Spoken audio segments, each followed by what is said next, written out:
دم وش وقت وش هر دم و وقت شار ما رند وش سلامت باش بو شار ما شما سکنی سلامتی چه زحمتو تده زحمت شما پیرو شنکب گرونه زحمتی سیر ارمان شما را وداری و شما به فکر آزاد به روح آزاد و به واته آزاد بجی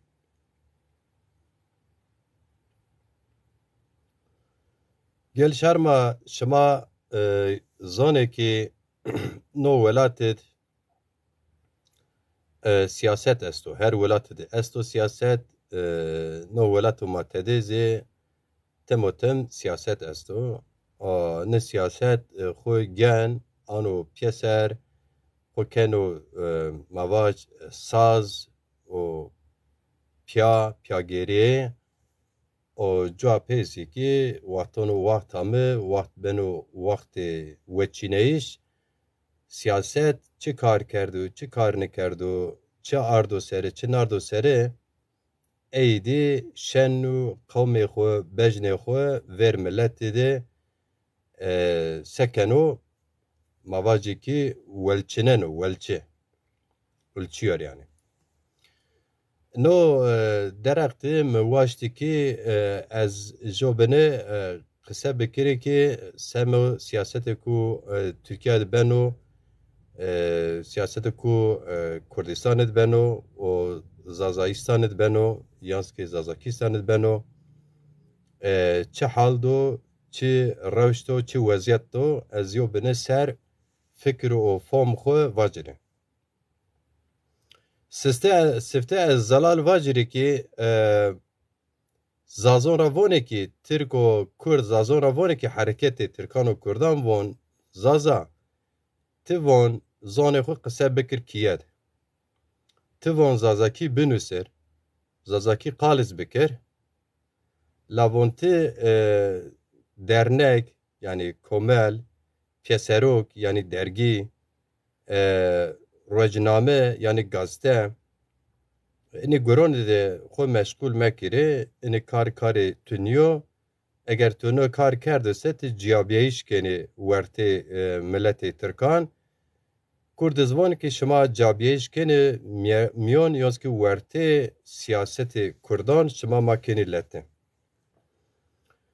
ما سه زازای خسر و ولاد پرور ما اینا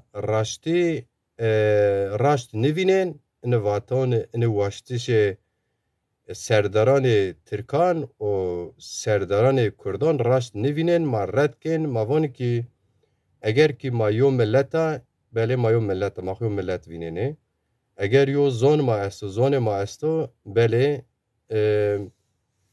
پیرو علم زانان نشان کردو که زون زازاکی خسر یو زونو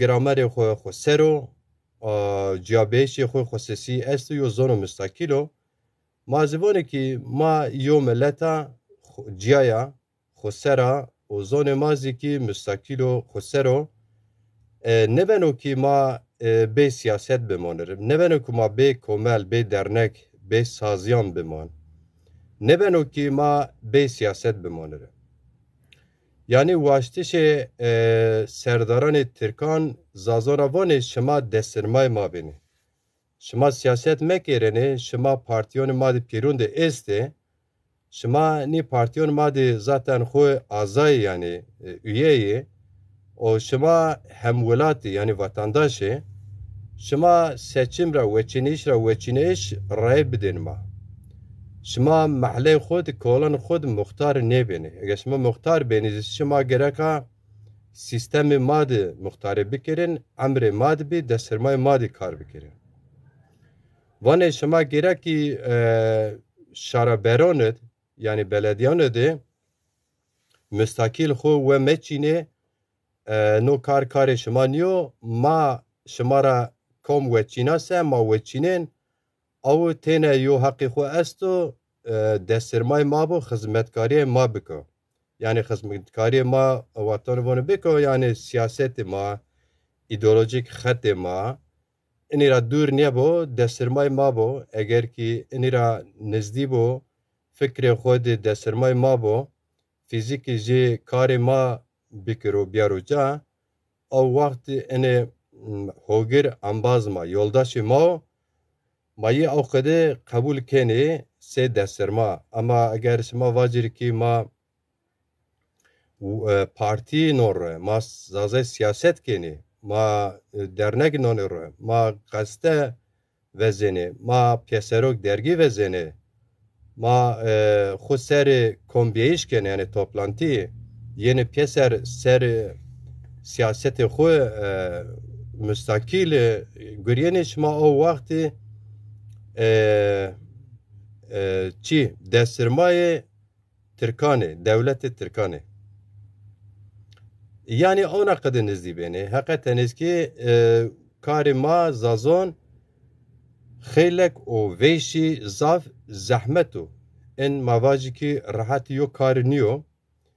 Çünkü ma tarihi xud Sasaniyan ranat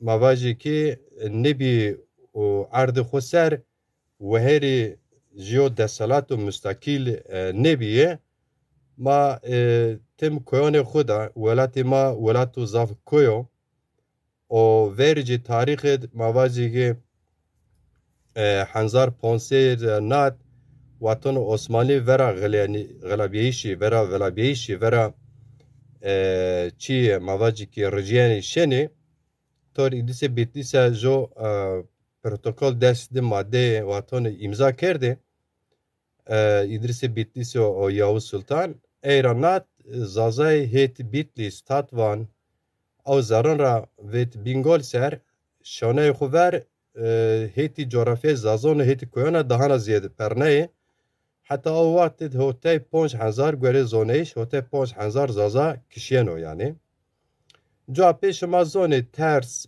هر جا دا اوقید و ترس دسالت داره یعنی که سرداره her ca watano ki guret bin kontrol xwe sifti kültürü xwe adetê xwe tarîxê xwe zoneyişê xwe kene zoneyişê şarê bînan yani şarê bînan seva ku xizmetê eynê de rind ca xwe bigire sekenê xwe re kene destirmana şima zon tarîxê Osmanliyê de tarîxo derg de sê mavaj ki Kurd ca gurete ne tarihte ca gurete Kurdan de ne tarihte mavacı ki mara revane veşi zaf zone eynan hem bir nüştoh nüşteyane hem ze bir mavacı ki vate o sanat denk bejire veşi verşe o mavacı ki nusere eyne zaf kadirgran se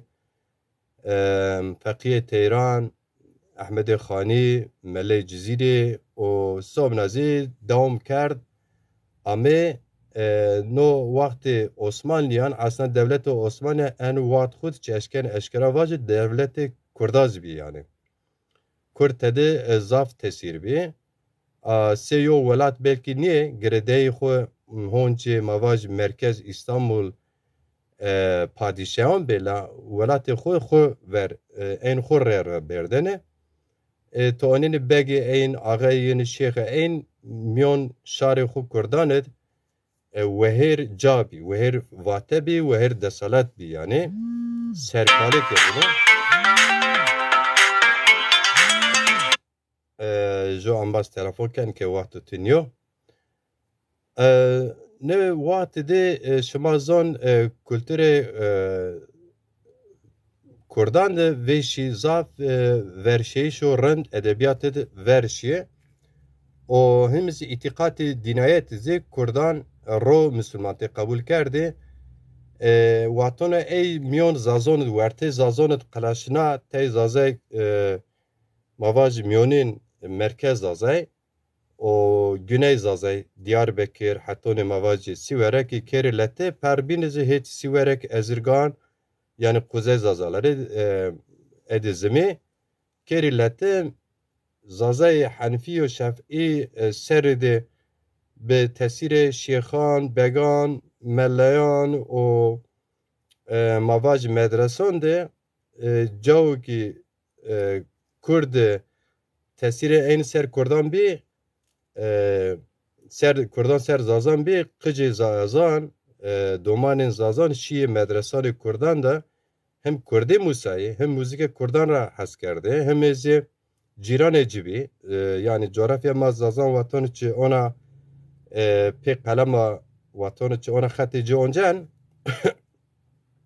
hakikaten ez coğrafya zaza Peru gere zazana Zazaistan yoske Zazakistan Peru gere çi onen cavgu mav kurdan pya cirone ini sarone peyni ki eğer cerave jirese xati xo esta zazay tim hani ki paşti koyona vera koyona kişti koyona zime ve roj o roj aban roj ay koyon da cagureti enin xo ona hem jo pera xo desalatdarani Kurdan ra pavete hem izi Osmanlıyan ra pavete şimazon milleti zaza Erebiye Müslüman eziki bir rey Kurdano o Türkan pya ra bir Müslüman إنه وقت إن تاريخ زاف ميوم إن تاريخ رانات زازا بخو عقل خو فكر خو مستقل نفكر يا زازا نا روز رانات سبيه اسميلياسيون بيه زازا نا روز رانات مجال ندا ki زازا ببي şare deriyan şaristaniyan bajar yani فرصت نیبه که زازا ببی شهرستانیان که شهرستان تم سیاست، علم، bilim, kültür verşeno insan beni roşnaber eğer ki zaza fırsatı aynı bibinese yakini şima hasil boku çora ser ku zaza vonema müstakil zonema müstakilo ena çora ser niye belki ser vercera zaza xu ser müstakil yo siyaset rönneştene بس هم Osmanlıyan hem desirma Kurdan raştiye esta ki mecal neda ki zazak paşt koyon ra ver koyon ra biri var bibi millete sanatkar şaristani ilimzane o fikirzane siyaset bimuse ki rev şari xuri vahar vecire millete xure vahar vecire o bibi vehir جو حرکت کو سیاسی belki زی او مجال ببینه که او رو وضعیت کو زازه ما او رو هی تده ان وضعیت ما نامنی حال من حال ده نمیندنه او رو زی aynı چی دوام کنه yani که مسرد سفتیر و ترگوان زازا ده زازه سیاست اینو اینوانه وانه تی کردنی واتر این روانه این قصاوانه aslında gore xwe zazayê ki destirmayê siyasetê Kurdan kêne wazin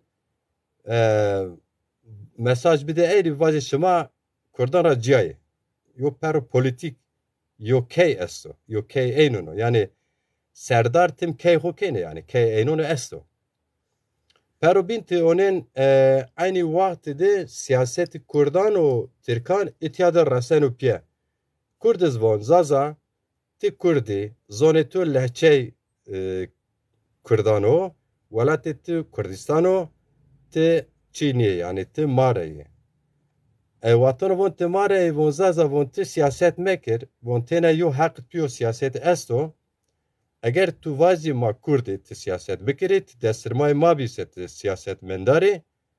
siyasetmendarê eger tu destirmayê ma niye bîse ti ciyabiyeyş ve wazenî ti letecî ti bölücî snik Tirkan cuwaver Kurdan ra vatên ya şima bölüciyê welatê ma hani kenî lehte falan aynı çi siyaset Kurdan zazon ra vane mani çiyan zaf belki ropê ne Asyayê ama mayo wat ku zanekî çora sera natê دیاسپورا زازان Avrupa را دست پی کرده علم تبر وندی سر علم تبر بی روشنایی Di ki zanegi ey kısekeni verte hareketi Kurdan de çi cevxu çino eyin di ki siyaset ey kene ancak eskeni pe namit Kurdana bekirin o pe namit Türkana bekirin reji ey çi mecal çi kes niye dono eni çiyon ani Türkivon çelişki cüyaye bacezi demrazi mavaj ardoxin yani araştırma kerde diye ki ayvxu zaneki kısekeni zaneku müstakil o şer rona ne derekt ilim rona zi tespit کرده کو زازا خو جو ملتا خو سرا زون خو گرامر خو هر چیزی خو سرا اینی حسیه نات دیاسپورا Avrupa'da yob insanları ma dest pey کرده ورده vaki ma zaza cay zon ma müstakilo ma jo meleta cay name velati ma vercede tarihte name ceravatin zazana سرو مواجی که فکر خود نشته مردم اشکن و ولات شهر ما زازون زافجی حالت وان چاره وان از ولات ریا نامه ولات خود نون پا ولات اما اینو ولات tam بیرو محنه خود گرکا نامه جی زیکی ما اشکرا واجی که جاو کو زازا جوینو نامه نی ولات تین و زازا ایستانو تینیز و زازا کیستانو اینی ورده زی نامه ولاتی ما و verici زی تاریخ نامه ولاتی ما zazana o. Mazi zazayı. Şimdi değerli izleyiciler hepiniz hoş geldiniz. İsterim ki Zazaca konuşmama devam edeyim. Ama şu bir gerçek ki Zaza halkı, Zaza insanı, Zaza yurtseveri şimdiye kadar bulunduğu bütün politik gruplarda, oluşumlarda, partilerde başkaları adına siyaset yaptıkları için ya Türkçe siyaset yaptılar ya Kürtçe siyaset yaptılar. Kendi dillerinde siyaset yapmadılar. Ama ben şunu göstermek istiyorum ki girişte Zazaca açıklamaları yaptığım gibi kendine güvenen Zaza, yurtsever Zaza bu kadim, bu güzel dili isterse ve severse çok güzel sonuna kadar siyasetini de Zazaca yapacağını bir ispatı olarak siyaseti Zazaca yapmaya, siyaseti Zazaca yazmaya el verdikçe yapmaya, ispatlamaya çalışıyorum. Şimdi ben bu programı baştan sonuna kadar Zazaca konuşarak da bütün tespitlerde kavramlar da dahil Zazaca yaparım. Burada benim hiçbir sıkıntım yok. Ama şöyle bir sıkıntımız var. Bizim Zazalar 1500'den Şehidisi Bitlis'ten Yavuz Sultan Selim'in 12 maddelik anlaşmasından sonra epey bir baskı altına alındı. Katliamlardan geçirildi. Zaten dağ yamaçlarına sığınarak yaşamını ikame eden Zaza halkı giderek şehirlerden, merkezlerden uzaklaştırılan bir halk gerçeği var. Şimdi bu böyle bir halk gerçeği nasıl işte kırsala dayalı, hayvancılık dayalı bir yaşamlarını sürdürmüşler ve bu nedenle de bu dağın bu tarafındaki köyle öbür taraftaki köy birbirlerine ilişkileri sıfır noktaya getirilmiş. Dolayısıyla Zaza halkı sanayi dönemini yaşamadı, aydınlama sürecini yaşayamadı, dünyada kopuk yaşadı, ekonomi ilişkileri onun çelişki yaşamasına, ulus dönemi, milletleşme dönemini yaşamasına imkan vermedi. Dolayısıyla coğrafyası dağlık olan Zaza halkı şehirden kopuk, okullardan kopuk, bilimden kopuk, bilinçli bir şekilde böyle bu coğrafyaya itilen Zaza halkı daha sonra işte Türkiye merkezli Arapların, işte batıda Fransız devriminden bu yana Batılıların, işte Türkiye'nin, Osmanlı'nın, işte diğer bütün ulusların kimlik bilinci, ulus bilinci, millet olma bilincini Zazalar yaklaşık 250-300 yıl sonra fark edebildi. Bu da hangi sürece denk geliyor? Özellikle Cumhuriyet'ten bu yana Zaza çocukları işte metropollerde, okullarda okul okuduktan sonra Türkiye'de sağ sol siyasi hareketlerin artık işte yayın, basın, radyo, televizyon benzeri görsel, işitsel ve yazımsal günlük gazetelerin de artık bütün coğrafya yayıldıktan sonra Zazalar yeni yeni kendini keşfetti son 40 yıldır. Şimdi bize Zazaca'da da söylediğim gibi biz Zazalara Türkler diyor ki Zaza, Türk Devleti hatta Türkiye Cumhuriyeti Devleti'nin yetkilileri Zaza sen Kürt değilsin. Siyaseten bunu söylerlerken ama sen bize hizmetkar olabilirsin. Yani işte seçime oyunu kullan. Şayet bizde bakan da olabilirsin. Hatta başbakan da olabilirsin. Dışişleri Bakanı da olabilirsin. Ama işte diline sahip çıkmazsan, dernek kurmazsan, gazete çıkarmazsan, dergi çıkarmazsan, ben Zaza'yı müstakil bir dilim var, bir coğrafyam var demesen, bunun siyasetini yapmasan sen kardeşimizsin diyorlar. Kürt siyaseti de paralel olarak burada Türk egemen siyasetiyle birleşiyor. Birleştikleri ortak noktaları Kürt siyaseti de Kürt halkını söylemiyoruz. Buradaki eleştiriler net anlaşılsın. Kürt siyaseti de diyor ki Zaza sen Kürtsün. Senin konuştuğun dil Kürtçenin bir lehçesidir. Sen Kürtsün, Dimlisin, Zaza değilsin. Yani şimdi ben Kürt hareketlerinin içinde kaldığım için geçmişte derlerdi ki ya bizim Zaza inadı var ya bir ayağa kalksa diyordu biz dünya bizimle baş etmez. Bizim Zaza inadımız. Zazaların inadı falan diyorlardı. Sonra dergilerinde, gazetelerinde, aylık gazetelerinde şurada burada yazılar yazılırdı. İşte Zazaca köşe yazarı falan, şu bu falan hepsi vardı. Ama özellikle Kürt milliyetçiliği mesafe aldıkça, bazı topraklara hakim oldukça, kitlesel olarak geliştikçe Zazaları, Zaza ismini, Zaza kavramını, Zaza milletine karşı bir ideolojik, resmi bir politik yaklaşım belirlediler ve Zaza olmayan her şeye sahip çıktılar. Zaza sonradan uydurma bir isimdir. Propagandasını yapıyorlar kendi içlerinde. Zazaca'yı e, yazılımı gelişmesi için destekledikleri bazı kültürel gruplara da ideolojik eğitimler vererek siz Zaza değil, Zaza değilsiniz, siz Kürtsünüz artı sizin yazdıklarınız Zazaca değil, Kürtkidir, Dimlikidir ve bunun anlaşılması için uluslararası işte diğer şeyde politik olarak da bir yaklaşım sergiliyorlar. Zazaca'yı parantez içine alıyorlar. Yani mesela Kürt diyor, Makürdi, Maddemli'yi onun net anlaşılması için de bir parantez içinde Zazaca alıyorlar. Yani hangi Kürdi, Kırmancı, Demli'yi hangi dili kastettiklerini en sonunda zorunlu olarak onu bir parantezde ifade etmeye çalışıyorlar. Yani Zaza olan her şeye karşı bir düşmanlık var. Özellikle bu son 10 yılda gelişti.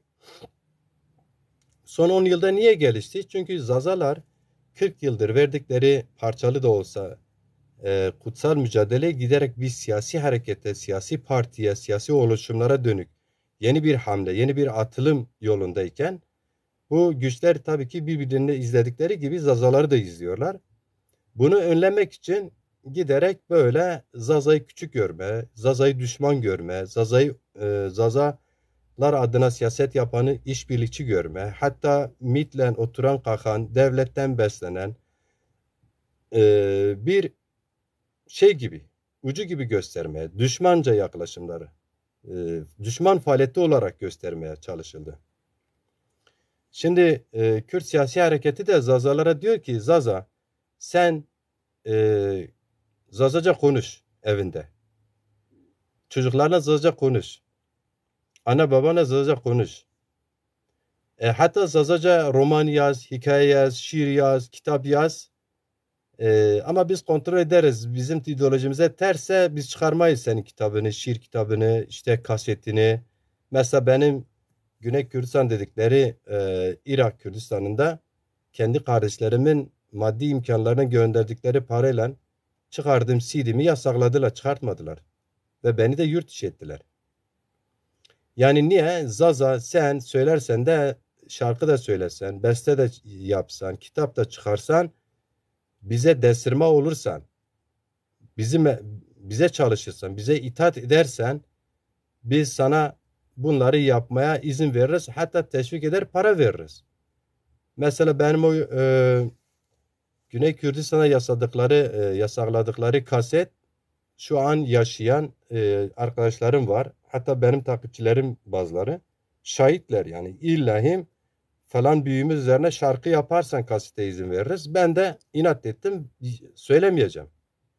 Söylemedim yani. 45 gün ek cezaevine attılar. Sonra da yurt dışı ettiler. Yani şimdi Zazalara öyle bir rol biçiyorlar ki sen bizim partimizdeysen diğer Kürt partisine dost olmayacaksın. Sen bizim partimizdeysen bize destirmaysan şarkılarını bizim üzerimize söyleyeceksin. Şiirini bizim üzerimize yazacaksın. Yani bütün ne yaptı ettiğini bize faydası varsa, bize katkı varsa sen devrimcisin, sen sosyalistsin, sen yurtseversin, sen kahramansın. Ama eğer ki bunun tersi bir şeyse sen işbirlikçisin, hainsin, satılmışsın, iftirafçısın, bölücüsün, Kürtleri bölen projesin, Kürtleri bölen projelerin içindesin diye suçlarlar. Bu siyasi yani. Yani diğer tarafta yani bir kaset, bir CD kendi kardeşlerimin gönderdiği parayla çıkarmak, onu engellemek, sırf benim büyüğüm üzerine şarkı söylemiyorsun diye engellemek neyin nesi? Yani bu kaseti yasaklama dönemi şu an yaşayan oranın general ismi dedikleri Aziz Veysi yaşıyor. Yalansa dinlesin bu programı desin ki Maciyan sen yalan söylüyorsun. Onların peşmerge komutanı Ebu Bekir bilmem kim. Yalansa halen sağdır desin. Yine şu an İsveç'te eskiden Kürt hareketinin Avrupa sorumluluğu yapmış çok değerli kıymetli Yılmaz Avaraz hocam vardır. Çıksın benim de Facebook arkadaşımdır. Çıksın desin ki Macit Ciran senin iddiaların yanlış, eksiktir, yalandır. Sırf ben Berzaniler üzerine şarkı söylemedim diye Zazaca kasetimi yasakladı, beni de yurt dışı ettiler. Şimdi ben bunu niye söylüyorum? Şu nedenle söylüyorum. Değerli, kıymetli izleyicilerim. Zaza'ya diyorlar ki sen siyaset yaparsan ancak bize hizmetkar olursan bir kıymeti kaderi vardır.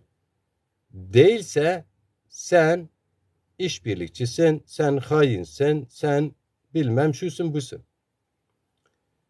Ama kendilerine çalışırsan işte dediğim gibi.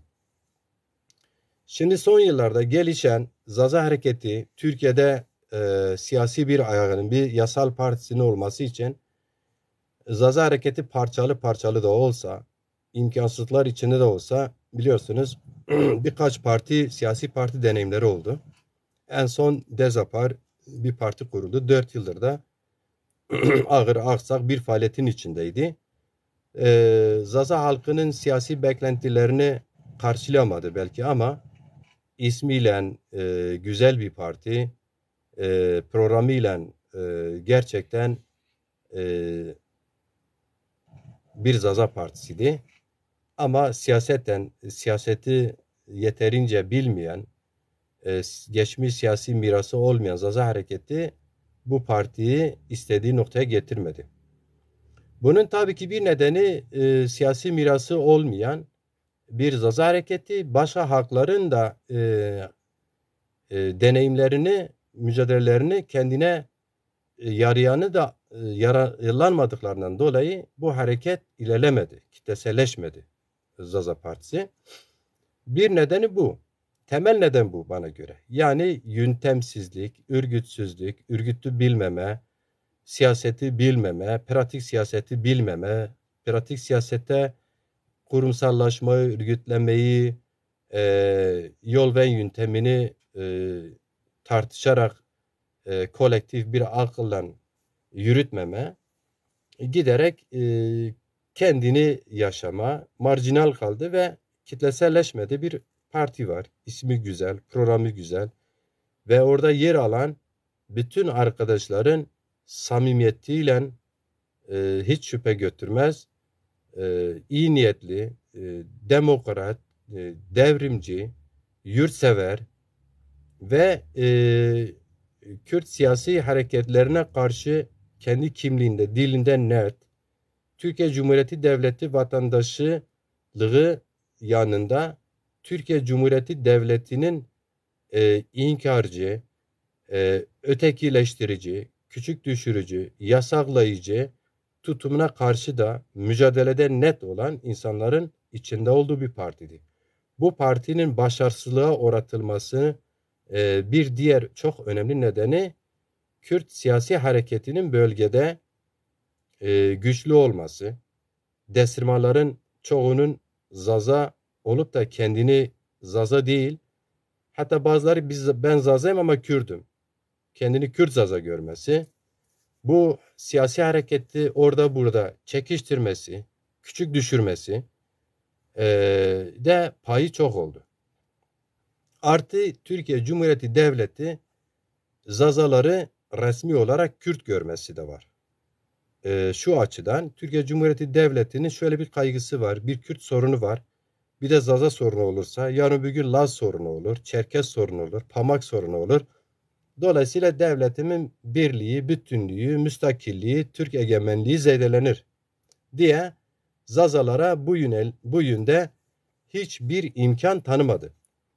Türkiye Cumhuriyeti Devleti yayınıyla, basınıyla, devlet bütün kurumlarıyla biricik Zaza Partisi Dezapar'a büyük bir ambargo uyguladı. Hiçbir basına bizim çalışmalarımız verilmedi. Hiçbir gazetede konu bile olunmadı. Yani herhangi bir faaliyet yokmuş gibi sayıldı. Bu devletin resmi yaklaşımıdır. Kürt hareketiyle devletin resmi yaklaşımı burada paraleldir, birliktedir. Kürt hareketi bir tarafta işte Zazalar dediğim gibi yani Kürttür ve Zazacılık yapanlar da haindir, işbirlikçidir, devletin projesidir deyip kendi destirması olan Zazaları yanında tutmak için. Hatta Zazalar Kürt hareketi içinde lider düzeyinde destirmalık yapan kesimini göz önüne bulundurduğumuzda Kürt hareketi başarısız, zayıf bir Zaza politik hareketi ne hemen böyle evet ya Zaza özür dileriz. En azından Türkiye Cumhuriyeti Devleti gibi 1991'de biliyorsun Sayın Cumhurbaşkanı Demirel Diyarbakır'a gitti. Biz devlet olarak Kürt realitesini tanıyoruz dedi. Yani Zaza realitesini Kürt hareketlerin tanıyabilmesi için de Zaza siyasi hareketinin güçlü olması gerekir. 2 kere 2 4 ama siyaseten 2 kere 2 çoğu zaman 4 etmez. İstersen 2 kere 2 1 görürsün. İstersen 2 kere 2 2 görürsün. Bu siyasi yaklaşıma bağlı. Siyasi çıkara bağlı bir olaydır. Dolayısıyla yani işin özü Zazalar siyaseten güç olmadıktan sonra ne devlet onları muhatap alır, ne devletin siyasi partileri onları muhatap alır, ne de Kürt hareketi kendi zeminini kaybetmek için Zaza yurtseverlerini kaybetmek için buna imkan verir. Ama şuna inanıyoruz. Biz Zaza yurtsever hareketi olarak şuna inanıyoruz. Biz Zazalar güçlü bir örgütlüğe, kolektif bir örgütlüğe, bilimin ışığında örgütlenen, halkının bölge, lehçe, mezhep farkını hiç ayrım koymadan seven, kucaklayan, hem bütün inançlarını ve inançsızlıklarını Zaza görerek o perspektifle yaklaşan genel kapsayıcı bir Zaza siyaseti güçlenirse Ki başka şansı da yok. Mutlaka ve mutlaka bu olacaktır. Çünkü bugün artık Zazaların inanan, dağılmış da olsa, bir arada olmasalar da kendi müstakil diline, kendi ülkesine, kendi dilinin anayasal güvencesi için çırpınan Zaza hareketi var. Bunu bu an eğer ki birliği yoksa hem devletin ambargosu hem Kürt siyasi hareketinin hem siyasi hem ekonomik ambargosundan kaynaklı. Dolayısıyla biz Zaza hareketine, Zaza halkına inanıyoruz ki yol alır ve Zaza halkı gerçekten ben kimim sorusunu kendine sorar.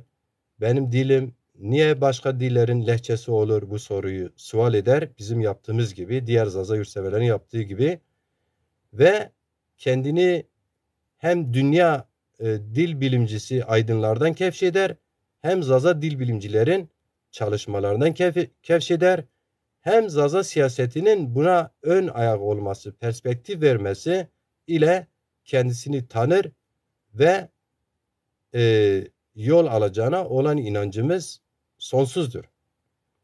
Bu yüzden de biz Zaza hareketi olarak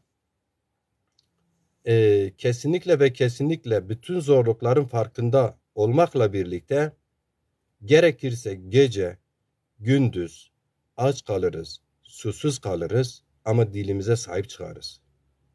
Gerekirse evsiz kalırız, parksız kalırız. Bedeli ne olursa olsun o bedeli ödeyerek bu Zaza kadim dilinin müstakilliğini hem Türk egemen devletinin resmi kodları olan resmi devlet anlayışını kabul ettiririz. Hem Kürt siyasi projesinin tek millet yaratma, diğer milletleri kendine lehçe desırma görme projesine kabul ettiririz. Bu açıdan Zaza Yurtsever Hareketi bir Zaza projesi hareketidir. Başka ne Kürt siyasi hareketin projesi olabilir Zaza Hareketi ne de Türk egemen inkarcı devletin projesi olabilir. Kürt siyasi hareketi bu noktada sessiz kalır mı? Kendi Zaza projesini devreye koyar mı? Koyar. Biz güçlendikçe onlar da Zaza verebilirler. Hani köprüden geçene kadar ayıya dayı deme gibi bir yaklaşım sergilerler. Yeniden işte ya biz ettik siz etmeyin derler. Ama ok yaydan çıkmış bir kere. Artık Zaza siyasetinin temsili var. Güçlü bir siyasi partisi olmayabilir. Güçlü bir lobisi olmayabilir. Güçlü bir birlikteliği olmayabilir. Ama Zaza müstakil dili ve milletinde hemfikir olan bu dağınık Zaza aydın çevresi ve grupları siyaseti Zaza siyasetinde taraftır artık.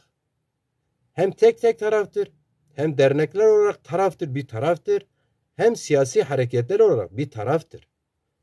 Dolayısıyla Zaza hareketi artık olağanüstü bir bilinç, birikim ve tecrübe sahiptir.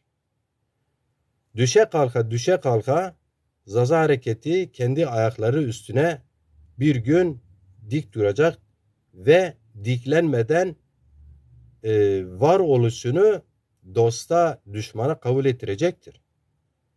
Zaza hareketini durdurmak hiçbir gücün, hiçbir devletin, hiçbir egemenin ne haddidir, ne gücü yeter, ne de imkanlı yeter. Dolayısıyla biz Zazalar bütün Zazaları aktif siyasete davet ediyoruz. Bütün Zazaları ama ayrım yapmaksızın şeyhi, mellesi, seyidi, komünisti, ateisti, Alevisi, Sünnisi, Şafisi her kimsek o bizi ulus yapan, bizi millet yapan Zaza ismimizle onun etrafında dilimizin geleceği etrafında, dilimizin müstakilliği etrafında, dilimizin bu ülkede vatandaşı olduğumuz devletin anayasasına güvence, ana dil eğitimini güvence altına alma, tam eşitliğe dayalı yeniden bir yapılanma sürecine hep birlikte güçlenerek, ama güçlenerek bu da ancak örgütle olur. Bir insan, iki insan bir örgüttür mantığıyla yaklaşarak, örgütlenerek doğru bir önderliksel çıkış, doğru bir önderliksel örgüt, doğru bir kolektif yaklaşımla hiç kimse, hiçbir zazayı ötekileştirmeden, ama kimin yapacağı işin de nereye kadar, nasıl, ne kadar yapabileceğini de iyi tespit ederek, yani Zaza yurtseverlerin içinde siyaseti seven, siyasetle Zaza hareketini bir yere getirmek isteyen herkes siyasete çağırıyoruz. Sosyoloğundan, siyasal bilimcisinden, köylüsünden, hocasından, mellesinden, memurundan, ama açık, ama dolaylı, ama üstü kapalı, Zaza hareketinin siyasi olarak ayağa kalkması, güçlü olması gerekiyor. Kiminiz dua edebilirsiniz. Kiminiz şiir yazarsınız. Kiminiz birine sohbet edersiniz. Kiminiz camide bunu dile getirirsiniz. Kiminiz bunu cemde dile getirerek, yaşayarak, konuşarak Zaza hareketini haklaştırmamız gerekiyor. Zaza hareketini zazalaştırmamız gerekiyor. Zaza hareketini Zaza halkıyla bütünleştirmemiz gerekiyor. Bunun da tek yolu siyasettir. Siyaset, siyaset, siyaset.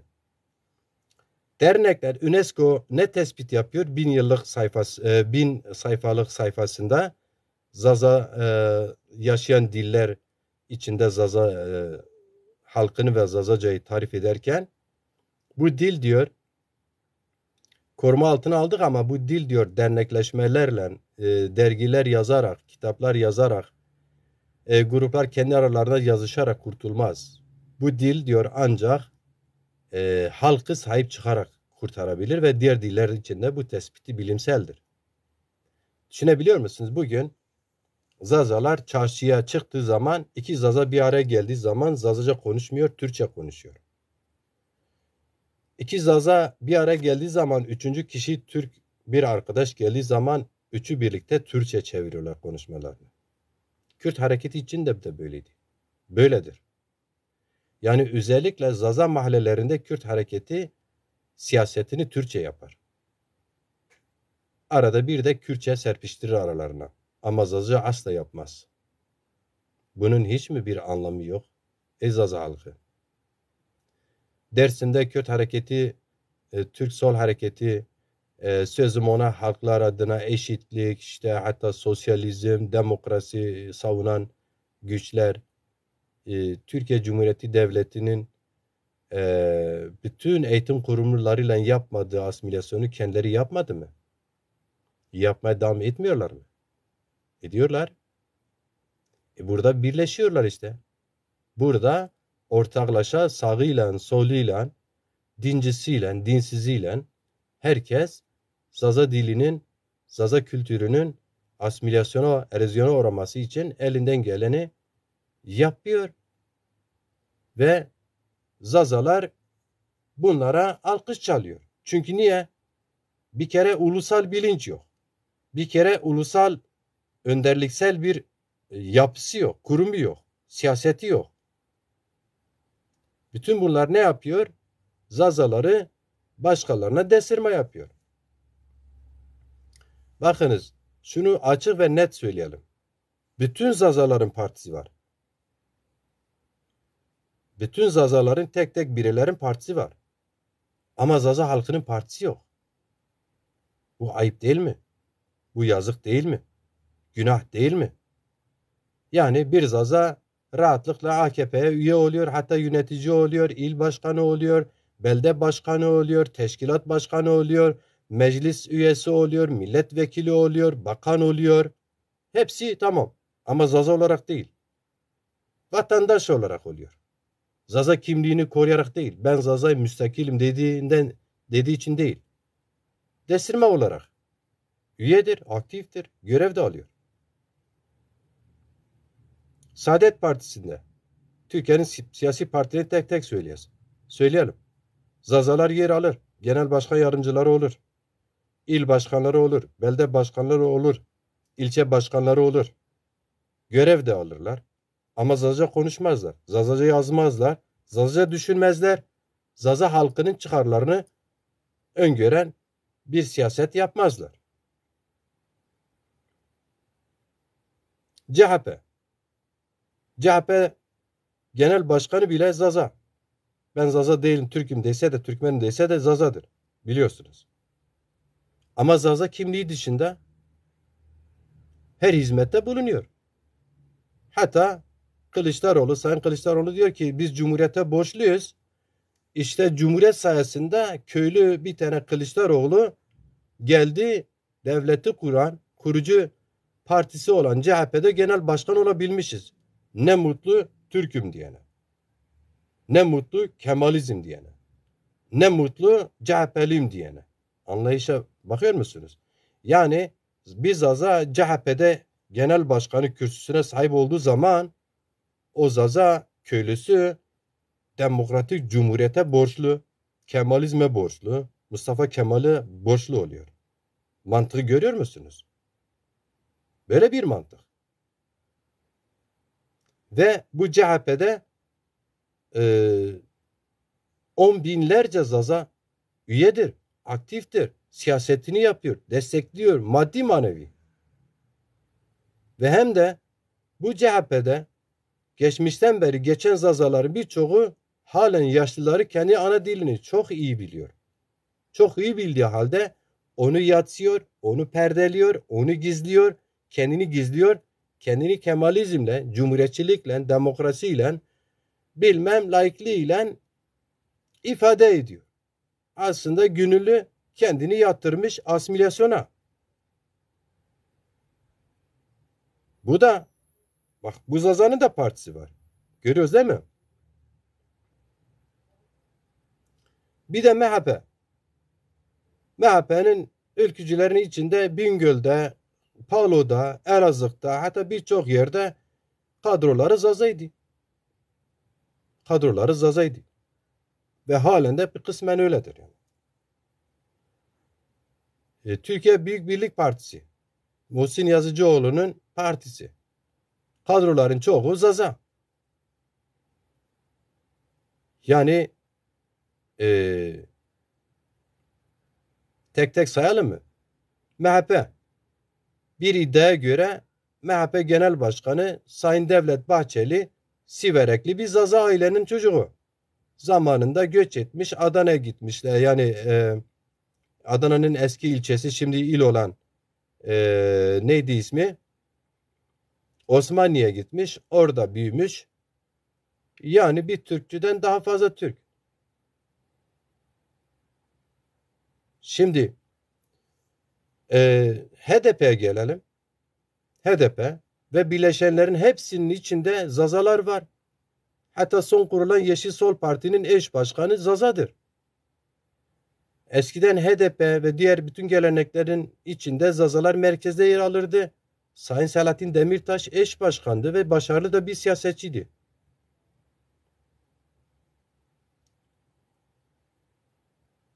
Kürdistan Sosyalist Partisi, PSK.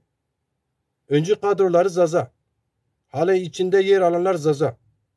Zazaların müstakil dil, kültür çalışmasını ve siyasetine karşı ezberlenmiş, tekrarlayan, sürekli bazı şeyleri dile getiren kişilerden oluşur Zaza. PAK Partisi, Kürdistan Özgürlük bilmem ne partisi açılımı. Parti yönetiminin çoğu Zaza. Hüdapar. Parti yönetimi sanırım başkanı da Zaza. Yanlışsam bir arkadaş yorumda düzeltebilir. Zaza. Yani şunu söylemek istiyorum. Zazalar bütün partilere üye olabiliyor. Genel başkan olabiliyor. Destirma olabiliyor. Milletvekili olabiliyor. Bakan olabiliyor. Hatta bir gün cumhurbaşkanı da olabilir. Yani ha cumhurbaşkanı yardımcısı, ha cumhurbaşkanı. Neredeyse yani cumhurbaşkanı. Yani cumhurbaşkanından sonraki yetkili kişi değil mi? Zaza ve biraz da kendi kimliğine duyarlı olan zazalardan biri. Sayın Cevdet Yılmaz'ı kastediyorum. Bakan. Şimdi gördünüz mü? Yani bu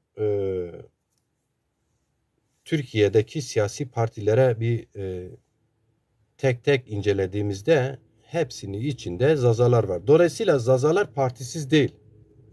Zaza halkı partisizdir. Zaza fikri partisizdir. Zaza kültürü partisizdir. Zaza dili partisizdir. Zaza coğrafyası partisizdir. Siyasi hareketi yok. Şimdi zazalar ya kardeşim biz madem ki bir halkız, madem ki bir dilimiz var, madem ki sizler zaman zaman bize zaza diyorsunuz, ey zaza kardeşim diyorsunuz, ya bizim de bir siyasetimiz var. Siz niye bizi sansürlüyorsunuz? Siz niye bizi inkar ediyorsunuz? Bakınız Türkiye Cumhuriyeti Devleti finans ettiği 24 saat çalıştırdığı bir TRT kurdu var. TRT şeşti. Niye TRT kurdu oldu? Ya bunun anlamını hiç mi irdelemeyeceğiz? Bunun peşine hiç mi zazalar düşmeyecek? TRT şeşken şeş biraz yani Zazaca'yı da çağrıştırıyordu. Ama Kürt siyasi hareketi burada diyorum ya tarihten bu yana Osmanlı'dan bu yana hatta Selçukluların son yıllarından bu yana Türk egemen sınıfına işbirliği olan birçok yerde zaten paralel anlaşıyorlar Zazalara ve diğer haklara karşı. Zaten o yüzden Anadolu'da diğer hakları temizlediler. TRT Şeşi'yi TRT Kürdi yaptılar. Ne oldu? Devletin finans ettiği, kadrosuna maaş verdiği, çalıştırdığı ve çok güzel de ben bazen izliyorum. Oradaki gerçekten program yapımcıları çok böyle net, güzel, sistematik, akıcı bir Kürtçe'de konuşarak programlar yapıyorlar. İnsan tabii ki özeniyor. Ben Kürtçe'de çok iyi bilirim. Ama o günden bugüne haftada ya da günde birkaç saat zazalara yer ayırıyor.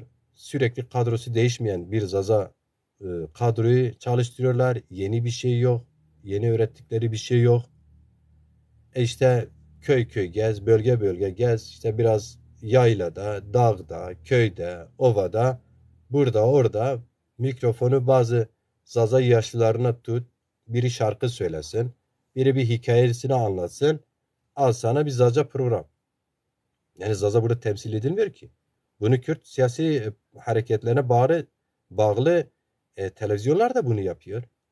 Yani Zaza'yı sen böyle mi görürsün? Zaza bu memleketin vatandaşı, vergisini ödüyor. Bu memleketin ekonomisine katkısı var. Güvenliğinde yer alıyor. Hukuk kurumlarında yer alıyor. Kültür kurumlarında yer alıyor. Yani yer almadığı yer yok. Yani Zaza siyaseti ve halkı hiçbir zaman şiddete bulaşmamış.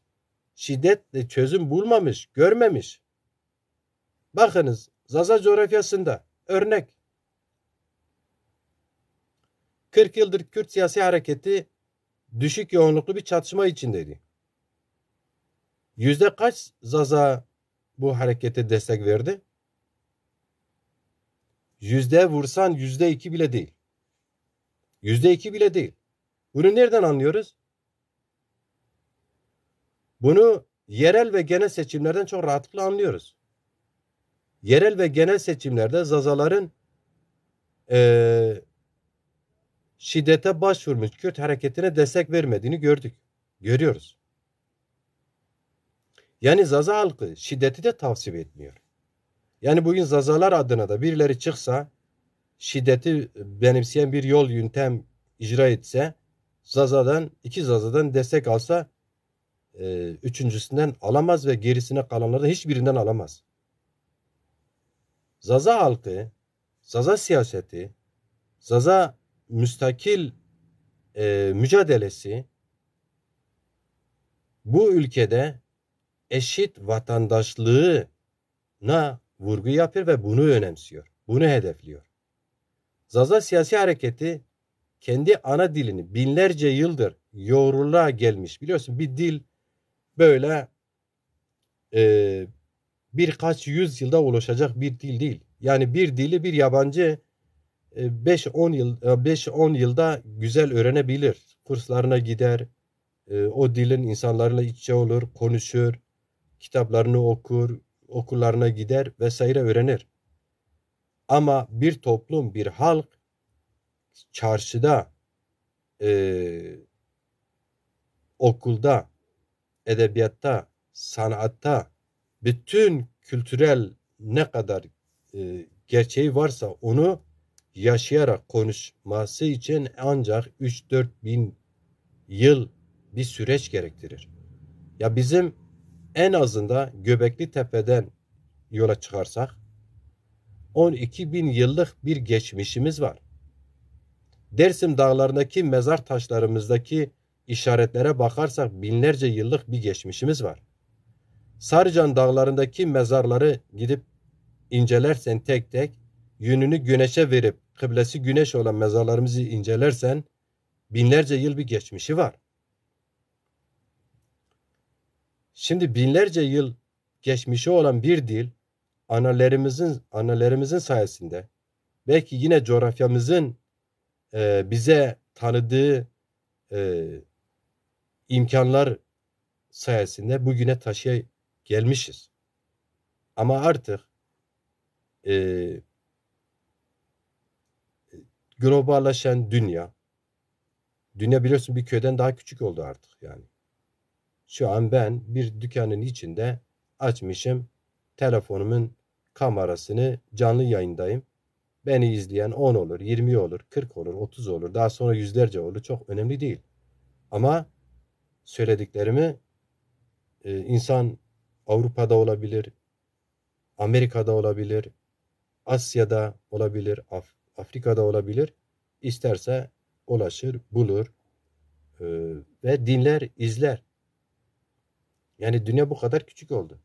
Dolayısıyla hem büyük hem küçük olan bu dünyada Zaza halkı kendi dilini, örf ve adetlerini, benliğini, gerçekliğini giderek son 50 yıldan bu yana kaybetmeye başladı. Adım adım kaybediyor. İşte buna dur demek için Zaza müstakil, devrimci, yurtsever, özellikle yurtsever bir öncü kadro ve bir siyasi partiye acilen ama acilen ihtiyaç var. Dünya o kadar hızlı dönüyor, o kadar hızlı ilerliyor. Z kuşağı diyoruz değil mi? Z kuşağı. Yani bak Zaza. Z kuşağı bize ne kadar hoş geliyor. Z kuşağı ama bugün kendi ana dilini bilmiyor. Zazaların Z kuşağı dediğimiz bu kuşak kendi ana dilini kaybetmiştir. Şimdi oysa ki Z kuşağı bütün dünyada, Türkiye'de de bilim insanları, siyaset yapan insanlar, kurumlar Z kuşağı aydın bir kuşaktır, ileri gören bir kuşaktır, disipline gelmeyen bir kuşaktır, özgürlükçü bir kuşaktır ve empati yapan bir kuşak olarak, yeni bir kuşak olarak değerlendirildi mi? Ama bu Z kuşağının içinde Zazalar kendi ülkesini tanımıyor, kendi dilini tanımıyor, konuşmuyor, nenesinin, dedesinin konuştuğu dili bilmiyor. Bilmek için de bir çabanın içinde değilse bunun tek bir nedeni ve sebebi var. Zaza hareketinin öncü gücü, siyaseti kendini örgütlememiş olmasıdır. Şimdi Z kuşağındaki Zaza gencini ne motive eder? Sırf güzel sanatçılarımızın güzel seslerinden şarkılar dinleyerek motive edebilir mi bunları? Bu Z kuşağı zaten o dili bilmiyor. Nasıl motive olsun? Edemez. Bu Z kuşağı suçlu mudur? Değil. Peki biz bu Z kuşağı, bu aydın kuşağı, dünyayı gören, ileriyi gören, tahlil eden, okumuş insanları nasıl demokratik bir çizgiyi de siyasete çekebiliriz? Bizim dışımızdaki diğerler hepsi çekiyor işte. Bunlardan faydalanıyor. Az önce söyledim. Tekrar edersek. Ya Zazalar, bütün Zazaların partisi var. Zaza halkının partisi yok. Yani hiçbir tane Zaza partisizdir diyebilir miyiz?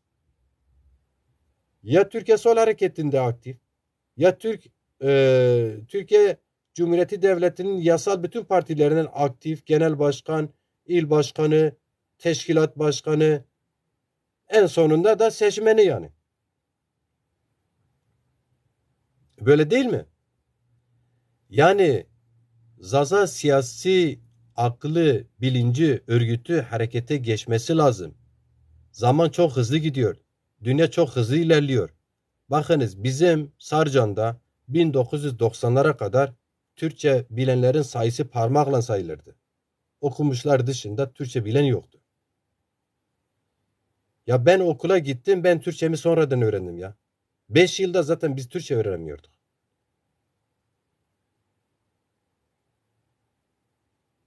Ama şimdi benim babamın torunu okula daha gitmedi.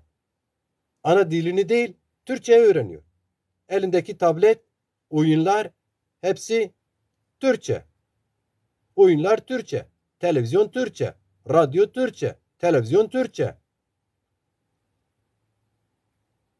Ben gidiyorum Sarcan. Sarcan kırsaldır da yani. Çok böyle hani şehire yakın bir yerde değil. Benim babamın oturduğu ev 16 aylık bir mazra dediğimiz bir yerde oturuyorlar. Ya ne dışarıda ne içeride hiçbirisi ne Kürtçe ne Türkçe konuşmaz. Ama gidiyorum benim kardeşimin çocukları benimle Türkçe konuşuyor. Annesiyle Türkçe konuşuyor. Dedesiyle Türkçe konuşuyor. Nenesiyle Türkçe konuşuyor. Yani burada hiç mi bizim sorumluluğumuz yok? Bunda hiç mi biz Zaza yurtseverlerin sorumluluğu yok? Zaza aydınların sorumluluğu yok? Vardır işte. Bal gibi var. Eğer ki Zaza hareketi istenen düzeyde olsaydı, amaçladığımız bütün Zaza yurtseverlerin hayal ettiği noktada olsaydı, emin olun ki bugün sırf Dersim'de dinlenen sanatçımız Bingöl'de de çok dinlenirdi. Diyarbakır'da da çok dinlenirdi. Sarcan'da da çok dinlenirdi. Sırf Bingöl'de dinlenen sanatçımız, sevilen sanatçımız Dersim'de de sevilirdi. Dersim'de de dinlenirdi. Ezircan'dan da öyle, Sivas'ta da öyle. Ve dünyanın her yerinde böyle. Bazen işte arkadaşlar yazarlarımızın çağırdığı şiir kitapları, işte roman, hikaye kitaplarını götürüyoruz. Yurtsever olduğunu bildiğimiz halde insanlarımıza uzatıyoruz. Ya ben kendi kitaplarım dahil yani hediye ediyorsun, imzalayıp hediye ediyorsun. Ya ben nasıl okumayacağım? Niye kardeşim okumuyorsun? Ben Çak, Çing, Çong anlayamıyorum. Şimdi mesela biz Zaza hareketi bu insanları motive etseydi böyle bir şey söylerler miydi? Söyleyenlerin sayısı azalırdı. Hiç anlamadığı halde anlamak için alırdı. Hiç anlamadığı halde anlayanlardan öğrenir, merak ederdi, alır, yastığını altı yapardı o kitabı, o romanı, o hikaye kitabını. Ama bunu motive eden bir siyasi hareket yoksa, buna öncülük eden bir siyasi hareket yoksa ne yaparız? Biz Zaza halkını suçlayabilir miyiz? Biz sırf birileri işte hani desırmalık yapıyor, eleştiriyoruz ya, leşecilik yapıyor. Sırf onları tabii ki eleştireceğiz. Sırf onları eleştirerek görevlerimizi yerine getireceğimizi mi zannediyoruz? Bir kere o insanların birçoğunun da beklentisi var. Ben birçoğuyla konuşuyorum yani. Beklentileri var. Zaza hareketi gerçekten iddia edildiği gibi işte nasıl bir harekettir? Anlatıyorsun. Misal bir kısa örnek. İşte dediler ya Kürtçe hareketteki Zaza hareketi işte işbirlikçi İçişleri Bakanı'nın devlet projesidir. Ya en basitinden kardeşim devlet projesi olsa bugün mecliste 10-15 tane milletvekili temsil edilirdik ya. Dezapar 4 tane ili zor açtı. Halkımızın verdiği maddi imkanlarla geri kiralarını ödeyemediği için kapattı ya. Yani devlet projesi olsaydı Zaza coğrafyasında e, Kürt hareketi oy alabilir miydi Zazalardan ya? Zaza hareketi son derece temiz, mahzun, barışçıl, yurtsever ama örgütlü olmayan bir harekettir. Ama birliği olmayan bir harekettir. En temiz harekettir. Hiç suça bulaşmamış. Hiç yolsuzluklar zaten daha yol almamış ki. Yani böyle bir temiz hareketi itibarsızlaştırma Kürt siyasi hareketlerine düşmemesi gerekiyordu. Maalesef onlar bu kadar küçülmüşler. Bu hareketi böyle itibarsızlaştırmaya çalıştılar ve çalışmaya devam ediyorlar. Öbür tarafta dedim yani devlet her tarafta bütün e, Kürtlerle Kürt siyasi harekete söz birliği yaparcasına Zaza siyasi hareketini sürekli e, ne yaptı? Zaza siyasi hareketine ambargo uyguladı yani. Yani bakınız sıradan bir düğün oluyor. O düğünde 3-5 birileri işte gösterişli olsun dolar saçıyor her tarafa haber konusu oluyor. Ama 6 milyon bazı görüşlere göre 15 milyonluk bir Zaza Hareketi'nin siyasi partisinin açtığı e, il teşkilatlarını haber olmuyor. İl teşkilatları haber olmuyor. Elazığ Zaza İl Teşkilatı haber olmuyor. Bingöl Zaza İl Teşkilatı haber olmuyor. Siverek Zaza İl Teşkilatı haber olmuyor. Ne görsel ne işitsel yani ne radyo ne televizyon ne de yazımsal ne de işte hani basın yazılı basında haber olmuyor. Seçimler bu memlekete oluyor. Zazaların temsilcileri var. Ya bir gün bir televizyon birini çağırıp da ya Zazalar siz siyasetten seçimlere nasıl yaklaşıyorsunuz? Nerede yer alırsınız? Sormuyor. Yani Zaza hareketi bir devlet, İçişleri Bakanı MİT'in hareketi olmuş olsaydı bu kadar mı ambargoya maruz kalırdı? El insaf diyoruz. Valla haklısınız. Ya tabii ki haklıyız. Bakınız şu canlı yayın yaptığım yerde ekmek kazanmaya çalışıyorum. Ve diğer kalan zamanımı insanlarımızla yazılarla, ses kayıtlarıyla, telefonlarla örgütlemeye çalışıyoruz. Birbirimizi örgütlemeye çalışıyoruz. Birbirimizi anlamaya çalışıyoruz. Biz halen birbirimizi anlamamışız. Bize bilmem şunu bunu projesi. Ya biz bir projeyiz diyorum defalarca söylüyoruz. Biz Zaza halkının yurtsever kimlik, dil, kimlik mücadelesinin projesiyiz. Biz bunu red etmiyoruz zaten. Bu imkansızlıklar içinde zaten açık söylüyoruz. Toparlarsam uzatmak istemiyorum. Biz tabii ki gerçekleri tekrar ederiz. Bazılarına tekrar da gelse o tekrarları tekrar ede bilinçlerine vura vura haklılığımızı, var olma sebebimizi, amacımızı, arzularımızı, istemlerimizi tekrar ede birilerine tekrar ettirmeye başlarız. Ya şunu açık söyleyeyim. Bir seçim geldi gitti kimse Zazaları tanımadı ama Zaza coğrafyasına gittiği zaman da işte Zaza kardeşim dediler. O dönem Zaza siyasi partisi yeterli değildi.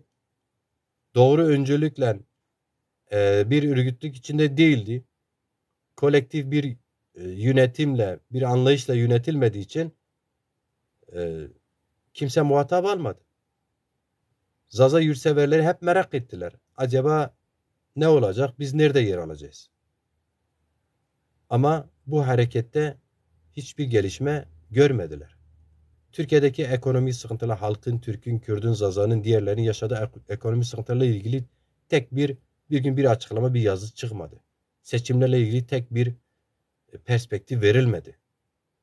O dönem işte şu an beni izleyen Sayın Ali Haydar Çatarçin, Ali Meymandar, İsmail Baytemur, biz bir müstakil Zaza Cumhurbaşkanı adayı çıkarmak için onlarca, yüzlerce görüşme yaptık aydınlarla bir yere kadar getirdik. Sonra bunu sekte uğratan sözüm ona Zaza siyasi partisinin o dönem halen de kağıt üzerinde öyle genel başkanı olan zat buna engel oldu. Aydınları aradı burada orada dil bilimcileri gerçekten Zaza halkında karşılığı olan, sözü olan, dilenen aydın insanlarımızı arayıp bu işte soğutmaya çalıştı. Ne adına? Sözde CHP ile ittifak olacak adına. İşte.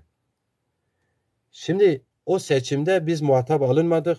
Biz Zaza yurtseverleri olarak tek tek ne yaptık? Emekten, özgürlükten, işte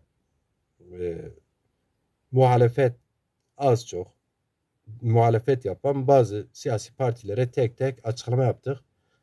Oylarımızı oralara kullandık. Ve Cumhurbaşkanı'nda biliyorsunuz muhalefetin adayı biz yurtsever Zazalar olarak ona oy verdik. Ben öyle. Kendi adıma konuşayım. Ama ne oldu? Bu çok dürüst görünen Kılıçdaroğlu, öyle poflanan Kılıçdaroğlu, dürüstlüğüyle bilinen Kılıçdaroğlu gitti. Son 3 gün kala seçimlere gitti Ümit Özdağ. Ümit Özdağ ki Seyit Reza'nın heykelini Dersim'de tahammül etmiyor. Onu yıkarız diyor. Yerine bilmem ne ağanın heykelini kuracağız. Eğer gerekiyorsa diyor heykel orada Seyit Reza Meydanı ismi yerine bilmem Dayıp Ağa. Oysa Dayıp Ağa'yı da bilmiyor. Ha. Kendi Dayıp Ağa'nın yaptıklarını da bilmiyor yani. Ama sonuçta böyle bir Zaza düşmanlığı yapan, açık, Zaza, Kürt, öteki halkların düşmanlığı yapan. Biliyorsun Ümit Özdağ'ın partisi sanırım Vatan Partisi mi adı? Mültecilere düşmanlık, diğer halklara, azınlıklara düşmanlık üzerine siyaset yapıp gündeme gelebilir ve sürekli de gündemdedir. Yani bütün basında da yer alıyor. Gitti Kılıçdaroğlu seçime 3 gün kala gitti bu adamı kendi ortaklarından da habersiz. Yani İyi Parti'den diğer partilerden de habersiz sözüm ona inisiyatifini kurmuş Cumhurbaşkanı olmuş ya artık. Ümit Özdağ'ı gizli bir protokolla İçişleri Bakanı şeyini teklif etti verdi. Düşünün yani eğer ki muhalefet iktidara gelseydi şu an yabancı düşmanı, Kürt ve Zaza düşmanı Ümit Özdağ denilen zat benim övünüyor. Babam diyor Şeyh Said'i diyor yakaladı getirdi idama götürdü. Bu hakların düşmanı olan zat bir parti kurmuş. Bu zat bugün Türkiye İçişleri Bakanı'ydı.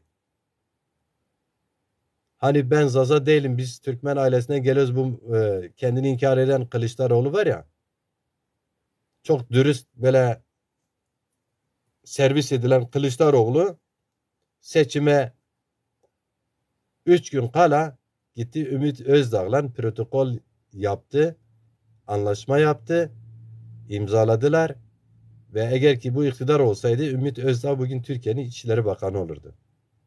Ve olurdu yani ya. Kesinlikle olurdu. Ne İYİ Partisi buna karşı çıkma gücü vardı, ne Saadet Partisi buna karşı çıkma gücü vardı, ne diğer o ittifakta yer alan gönüllü destek veren HDP buna karşı çıkabilirdi.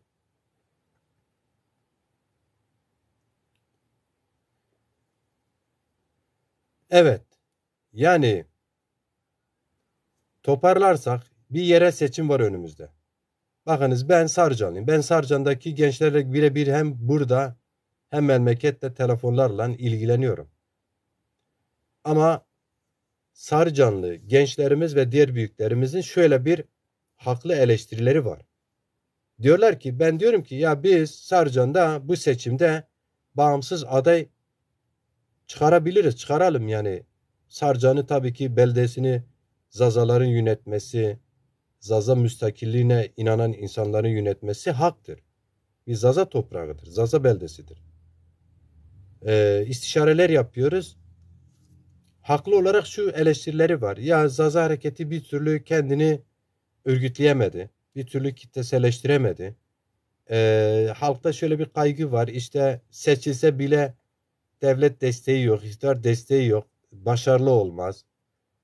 Hizmet edemez vesaire böyle bir anlayış var. Halbuki çok yanlış. Ve ben söylüyorum birebir konuştuğum sarcınlarla. Yanlış. Bir kere vizyon sahibi bir belediye başkanı hiçbir iktidar, hiçbir partinin belediye başkanı olmasa da büyük hizmetler yapabilir. Bunu geçmişte Diyarbakır'da Mehdi Zana ispatladı. Bunu geçmişte bazı işte Kürt belediye başkanları ispatladılar. Ve somut olarak da komünist başkan biliyorsunuz Ovacık'ta bunu ispatladı. Ve Sayın Maçoğlu öyle bir ispatladı ki Ovacık küçük bir ilçenin belediye başkanlığından Dersim ilinin belediye başkanlığını kazandı bu başarıları, vizyon kişiliği sayesinde, aydın kişiliği sayesinde, kolektif çalışma yöntemleri sayesinde. Şimdi ortak akılla kazanılmış bir Sarcan belde başkanı niye Sarcan'a hizmet edemesin ki diyorum. Bir kere belediye başkanı olan bir insan eğer vizyon sahibi ise ya İller Bankası'nda kredi çeker. Hatta dış devletlerden ilişki kurar. Yani Avrupa Birliği fonlarından kredi çeker. Belediyelerden dostluk kurar, kredi alır. Destek alır. Ve şunu söylüyorum. Bakınız.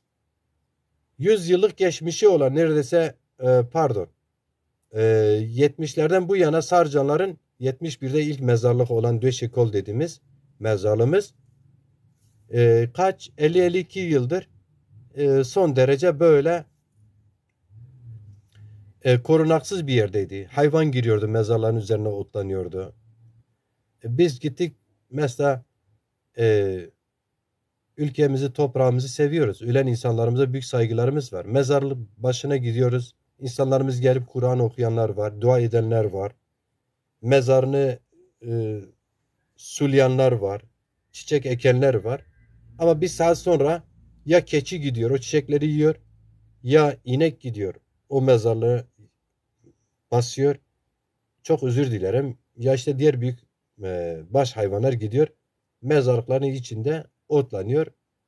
Berbat ediyorlar. Neredeyse mezarlıktan başka yani insan dili varmıyor. Defalarca gittik belediye başkanları o dönemde AKP belediye başkanıydı. Ondan önce Saadet Parti Milli Görüş hep belediye başkanlığı yaptı orada. Bunların hiçbirisi bu mezarlığın etrafını duvar çekemediler. Hep dediler çok zor bir yerdir. Çok para gider. Son AKP'nin belediye başkanı Sayın Aydın da öyle. Aynı görüşteydi. Defalarca görüştüm ben. Ya işte Ali çok zordur. Büyük para ister. Orası çetin bir yerdir. İşte nasıl olur falan. Bütçemiz yok. Ve arkadaşım diyorum ki bakın siz seçilmiş halkın yetkisiyle yetki almış belediye başkanısınız. Ya kredi çekersiniz. Devleti borçlandırırsınız. Örnek veriyorum. Diyorum ki bak Sayın Erdoğan şimdi Cumhurbaşkanı Sayın Erdoğan bir dönem İstanbul'u ne yaptı? Bir yerden aldı başka bir yere getirdi ve o başarısı üzerinde Türkiye'de parti kurdu.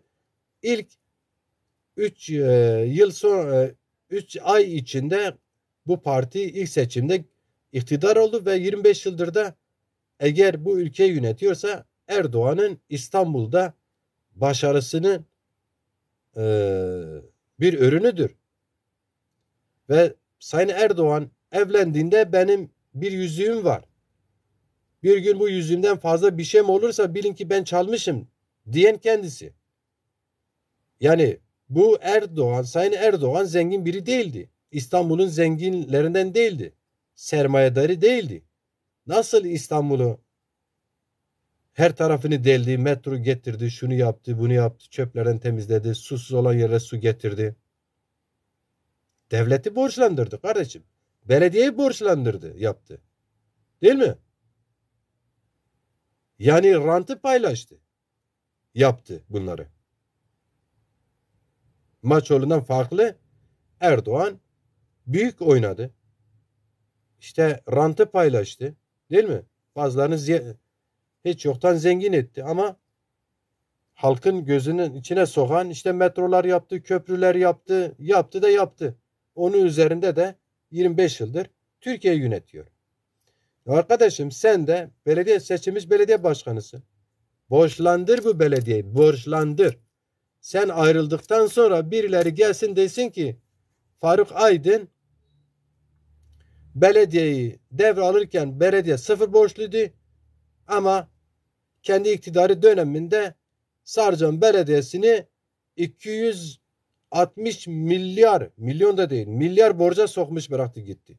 Sen yeter ki iş yap. Sen iş yap. Sen yaptığın iş görünsün. Devleti borçlandır kardeşim yani. Çalıp çırpmadıktan sonra, dürüst çalıştıktan sonra, hizmetten sonra devleti borçlandır. Bir başka belediye başkanı gelsin o borcu ödemeye çalışsın. Yani vizyon sahibi olacak. Diyorum ki bu vizyon olduktan sonra yaparsınız. Bak biz ne yaptık o mezarlığı? 3 tane arkadaş kafa kafa verdik. Bir grup kurduk sosyal medyada. Grubumuz vardı zaten. Onu o grubun yönetimi olarak karar aldık. Gazi Atlan arkadaşımız Malatya'dan, ben Macir Ciron Antalya'dan ve Deza Sarı Almanya'dan. Biz anlayış birliğine vardık. Öncülük yaptık. Halkımızı harekete geçirdik. Şeffaf bir öncülük yaptık. Kim ne kuruş verdiyse mezarlık için direkt sayfada paylaştık makbuzuyla. Divarcıya ne kadar para anlaştıysak protokol imzalarak karşılıklı imzalar alarak sayfada paylaşarak hangi hangi sarcanlı mezarlık için kaç kuruş para verdi onun makbuzunu bankadan hesaptan alarak sayfadan paylaşarak kaç motor çalıştı, kaç sefer taş taşıdı, kaç sefer kum, beton taşıdı, ücreti ne kadardı, karşılıklı protokol yaparak, imzalayarak, sayfada paylaşarak bir baktık hiç olmayacak olan dedikleri o mezarlık çok çetindir dedikleri yer biz yıl 2016 olması lazım. Ne yaptık? Çok 6 ay gibi bir süre içinde Sarıca'nın en zor çetin arazisinde bulunan dağ yamacındaki mezarlığın etrafını yaptık. O dönem şu an rakamlar yanımda yazılı değil. Hani şeye geldiği için yani örnek vermek açısından söyledim. Biz belediye başkanları 34 yıldır belediye olan Sarcan yapmadığı mezarlığı halkımızın gücüyle, halkımızın desteğiyle mezarlığı yaptık ve tabelesinde Zazaca yazdık. 2 tane mezarlığımız 2 tane girişi var. Bütün Sarcanlar desin ki Macir Ciran bir tane gılaf söylüyor. Her iki tarafına hem kuzeye bakan kapısına hem doğuya bakan kapısına biz otomatik kapı taktık ve büyük tabelalarla Şıma Khayrame ne de Mezel Döşekor yazdık ve Bunu da tabelaları oraya asmak da kolay olmadı. Yine belediyede çalışan meclis üyeleri, Sayın Faruk Aydın Belediye Başkanı kendisiyle istişareler yaptık. Zazaca olan bu tabelaları nasıl oraya asarsın? Bunun sorumluluğu alamayız. Yarın bir gün jandarma gider der ki bu Zazaca ya da anlaşılmayan dili kim buraya astı falan. Belediyeyi şey yapar dedi. Sorumlu görür. 12 arkadaş varız dedim Sayın Başkan. Eğer ki öyle bir şey olmayacak. Yani siz Türkiye okuyamıyorsunuz. Yani sen niye falan yere tabelada Zazaca yazın. Çeşmenin başına Zazaca yazmışsın. Kimse gelip bunu sormaz. Biz o dönemi çoktan açmışız dedim Sayın Başkan. Ben halktan aldığımız parayla 2 tane tabela yapmışız büyük. Bir tane de büyük tabela işte Sarıcan coğrafyasında nerede hangi mezarlarımız var kaç tanedir diye tarihe not düşsün diye hepsini yazdık büyük bir panoya. Bu 3 parça halkın verdiği paranın bu kadar parası gitmiştir. Biz bunu çöpe atamayız. Mutlaka onu oraya asmamız gerekiyor. Yani haklı olarak o dönem kendi o dönemki psikolojisiyle tabii ki Türkiye'de biliyorsunuz hepimiz işte okullarda dayak yiyerek e, okulu öğrenmişiz, okula gitmişiz. Ne bileyim böyle önce korkutularak büyümüşüz. Ben orada şöyle bir çıkış yaptım. Dedim bak bu 12 Sayın Başkan bu 12 arkadaş Sarcanlı arkadaş da şahittir. O tabelaları oraya asalım. Eğer ki bir gün soruşturma olursa sen direkt de ki Macir Ciran yani falan kes adı soyadı falan kesin oğlu bu yapmıştır haberimiz yoktur deyin. Beni dedim ifade çağırsalar eyvallah dedim. Öyle mi? Dedim öyle. O zaman dedi ne yaparsan yap. Yani şimdi Sayın Belediye Başkanı gerçekten yapıcıydı. Gerçekten yani ben her zaman söylerim. Yapıcıydı. Mesela bazı daha böyle farklı dogmatik belediye başkanlar olsaydı belki derdi ya belediye varken siz mezarlığa çivi bile çakamazsınız. Belki bütün işimizi de engellerlerdi. Yapabilirler miydi? Yapardı. En azından direkt içine yer almasa da kolaylık çoğu zaman sağladı bu belediye başkanı. Yani yiğidi öldür hakkını yeme. En azından aydın bir insandı. Okumuş bir insandı. Bizim önümüzde engel çıkarmadı. Böyle şöyle bir nedeni de vardı. Engel çıkarmanın bir nedeni vardı. Aydın bir insandı. Az çok da Macir Ciran'ı tanımıştı. Diğer Gazi Atlan'ı tanımıştı. Sosyal medyada Deza Sarı'yı tanımıştı. İzin vermese biz canlı yayınlarla sert eleştiriler yapacağız. Gördü. Bunu da bir Sarcan severi bir belediye başkanı buna karşı çıkamazdı. Aydın bir insandı. Karşı çıkmadı. İşimize yeri geldiği zaman kolaylık sağlamaya çalıştı. O konuda da teşekkür ederiz kendisine. Yani vizyon sahibi olduktan sonra Sarcan Belediyesi'ni işte henüz Dezapar'ın durumu ne olacağı bilmiyoruz gerçekten. Yeni Zaza Hareketi farz edelim ki örgütlendi diyorum. Parti kurduk. Teşkilatlanmak istiyoruz. Teşkilatlanmadan daha önce yerel seçimler var. Yerel seçimlerde bazı Zaza yerleşkelerinde belediye başkanı adayı çıkaralım. Destekleyelim. İktidar yapalım. İktidar olmasa da ikinci, üçüncü adayın çok oy aldığı aday olsun. Bu mümkündür. Niye kendimize güvenmiyoruz? Niye kendimize güvenmeyelim? Yani mümkün olan bir şeyi mümkün değildir demek kime hizmettir? Mümkün olabilecek bir şeyi hayır olmaz. Hiç denemeden, hiç sınamadan, hiç girişmeden. Yani olmaz demek ne hizmet eder? Hiçbir şey hizmet etmez. Bakınız. O kendi kötü görenleri de söylüyorum. Ne kötü hareketine hizmet eder bu yaklaşım. O kendini farklı gören işte diğer işte düzen partilerin içinde aktif olan insanlar ne de sizin partinize bir faydası olmaz. Olmazlar üzerinde kurulan bütün e, teoriler olumsuzluğa olur. E, denen bütün tespitler ve o yönde bütün pratikler er ya da geç başarıya götürür. Dolayısıyla ben kısacası şunu söyleyeyim.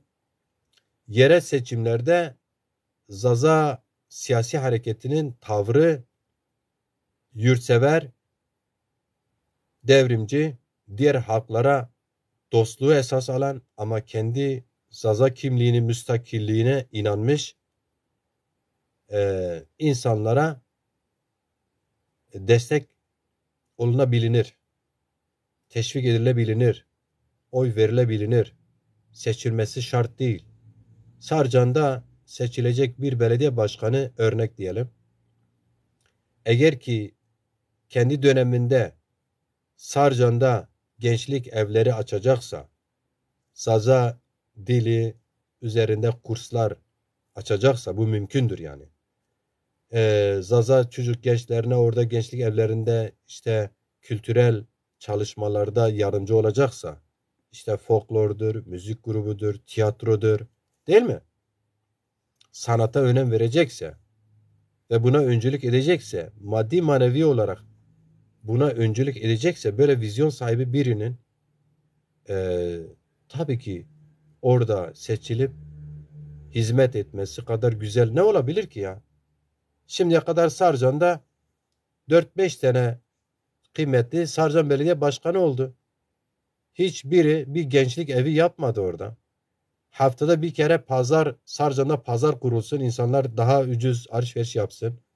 Ayağına gelsin pazar, esnaflar. Bir pazarı bile kuramadılar ya.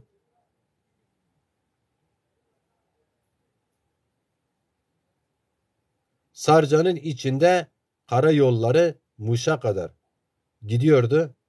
Ona seyirci kaldılar. Karayolu götürdüler. Başka bir araziden Sarcan'ı kırsal bir yere çevirdiler ya. Şimdi bu mudur öncülük? Siyaset bu mudur?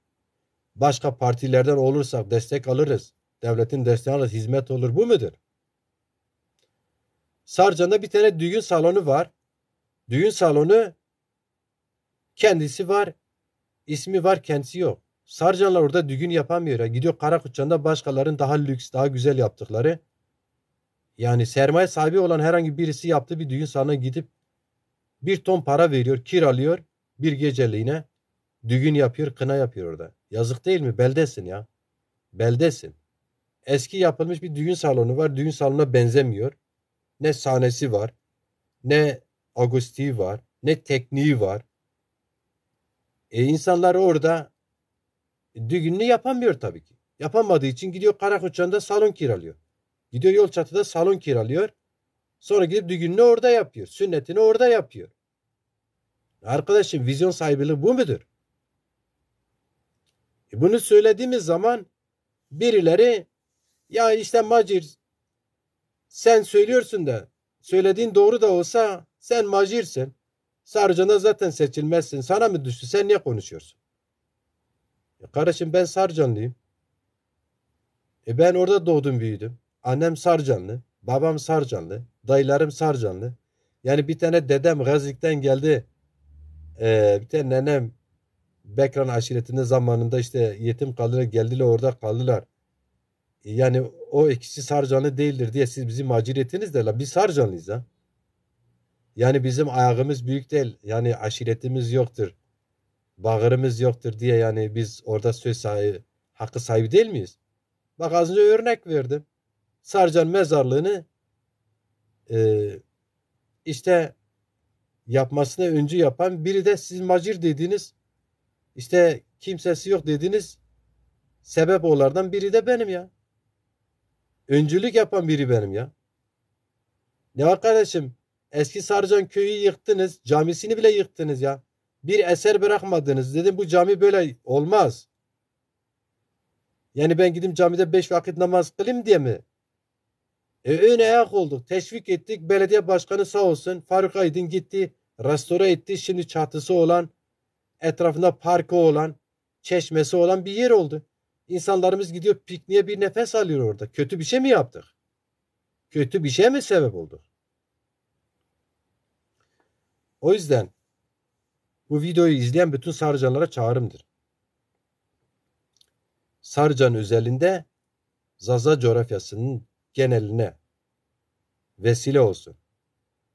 Yurtsever, halkını seven, dilini seven, bölgesini seven, insanlarını seven insanları yerel seçimlerde tespit edin, destekleyin. Bizden de desteklenmesi için ilişkiye geçin. İlişkiye geçelim. Bu mümkündür. Yani en azından bir adım atmak gerekiyor. En azından Sarıcan gibi biri. Nüfusu %99, hatta %100 olan, Zaza olan bu Sarıcan beldesini her zaman Zaza Belediye Başkanı yönetmiş, ama başka egemen partilerin hizmetkarı olarak yönetmiş. Ama bir kere de kendi özünüze dönün. Geçmişte Sarıcanların Sarıcan'ı yönettiği gibi müstakil bir Zaza yurtseveri Sarıcan'ı yönetmeye aday olsun. Cesaret göstersin. Ön ayak olsun. Maddi manevi biz yanında oluruz. Hatta ben Macir Ciran olarak biz bir siyasi Zaza yeni siyasi hareketin içindeyiz. Onun yürütme üyelerinden biriyim. Öncülerinden biriyim. Biz partimizin çalışması sürecinde Sarıcan'da böyle teşvik ediyoruz. Öne çıkan Sarıcanlı bir belediye başkanı, gerek bağımsız, partimiz daha önce kurulursa partimizin belediye başkanı adayı olarak kesinlikle teşvik ederiz. Maddi manevi yanında oluruz. Ve ben Macir Ciran olarak giderim, seçim sürecinde gece gündüz orada çalışırım ona. Bir şeyler hedefleyelim. Somut hedeflerimiz olsun. Somut hedeflerimiz olsun. Geçmişte Sarıcanlar, şu an yerli arkadaşlar beni izliyor. Sarıcanlar izliyor. Sarıcanlar 8-9 etrafındaki diğer köyleri de kendi sınırlarını, kendi tarlasını, kendi ovasını, kendi ormanını, her şeyini koruyordu yani. Arkadaşım, ne oldu yani? Siz şimdi getirdiniz, inkarcı yaklaşım partilere orada hizmet ediyorsunuz. Biriniz işte sözüm ona dinime hizmet ediyor diye katılmışsınız. Halbuki sizden daha iyi dindar kimse yok. Bir başkanınız işte sözde iktidardır, Sarıcan'a hizmet yapacak diye oy veriyorsunuz. Bir kısmınız da sözde Kürdistan kuracaklar. Siz de Kürdistan, Sarıcan'da Kürdistan bayrağı sallanacak da siz de orada işte özgür olacaksınız diye 3 tane eğilimin şeyi var orada, siyaseti var. Bir de Zaza müstakil siyasetin orada örgütü olsun, ne olacak? Ve Sarıcan buna yatkındır. Yani biz mesela Dezapar'dayken 2 kere Sarıcan'a gittik, toplantı yaptık. En çok toplantılarımızı karabalık olduğu yer Sarıcan'dır. Yani toplantılarımızın en karabalık kitlesel geçtiği yer Dezapar'ın Sarıcan'dı. Kahve tıklım tıklım oldu yani. O da biz önceden haber vermeden aynı gitmiş olmamıza rağmen. Ve en politik olan yer de Sarıcan'dı. Hem Kürtçü siyaseti temsil eden arkadaşların güzel soruları oldu. Onlara cevaplarımız oldu. Hem düzen partilerde aktif olan siyasi Sarıcanların soruları oldu. Güzel cevaplarımız oldu. Onun videolarını da biz paylaştık o zaman. Yani Sarıcan halis muhlis bir Zaza beldesidir. Ve Sarıcan şimdiye kadar belediye başkanı olan bütün herkes Sarıcanlıydı. Çok iyi Zazaca biliyorlar. Ve artık zaman geldi, dönem geldi, yaklaştı. Artık en son da HDP Sarıcan'da değerli bir yurtsever kazandı. Kayyum atamış. Ama zamanı gelmiştir, geçiyor.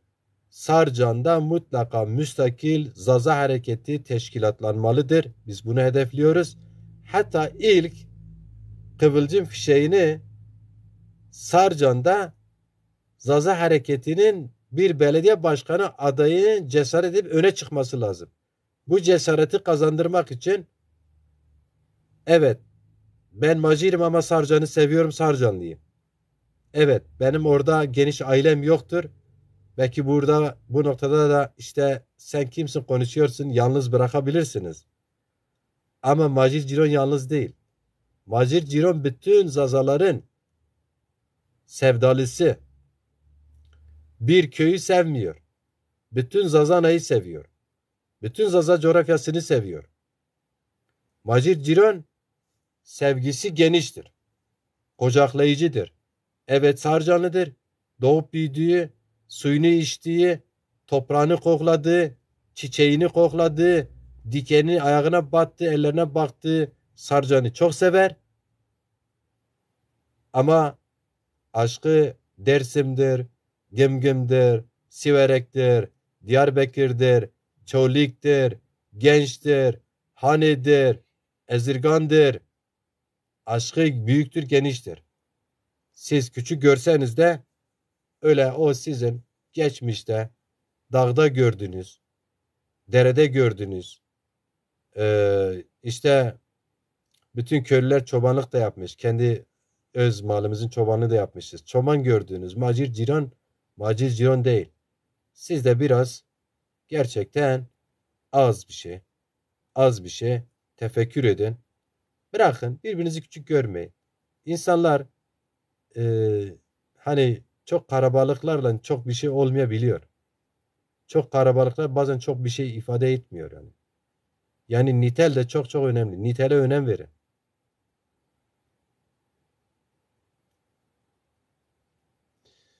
Evet, değerli arkadaşlar, bu saate kadar yaklaşık saat 1 oldu. Ben 11'i çeyrek geçe maşallah 2 saate yakın oldu. Konuştum. Sabah kadar da konuşsam çok tekrar etmem yani. Farklı konulara girip konuşmalar yaparım. Ama bugünlük bu kadar olsun.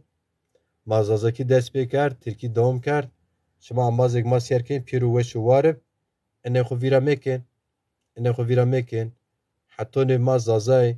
Semit خواه مبر چو سمی من نبرمه انه خویرا میکن ما devleti Türkan devleta iktidara in velat zon ma eğer han teşuse sebebiyiz ina devleta resmi anlayış yok.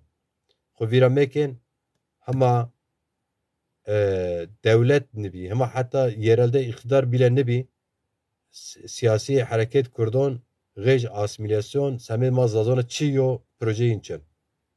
Dersimiz maas milekin, Sarcond maas milekin, her cadi maas milekin, Avrupa'da maas milekin, her zaza yo beni zon kura hasken neredeyse Kürtçe zon ama hiç yo tane Kürt zazaki nizon. Bu devleti Türkiye hanma inkar kana Bingöl Üniversitesi Muzo Üniversitesi Zaza Dil Bilim Tarih ne hizmet eden çalışmalar, akademik çalışmalar yapıyor. Ama Hevler'de orada burada sözel zatları Kürt gören tek bir dernek bile açmasına izin vermezler. Vermezler yani. İddia etmiyorum, biliyorum. Benim müzik kasetlerime bile izin vermediler. Rojava'da yine öyle.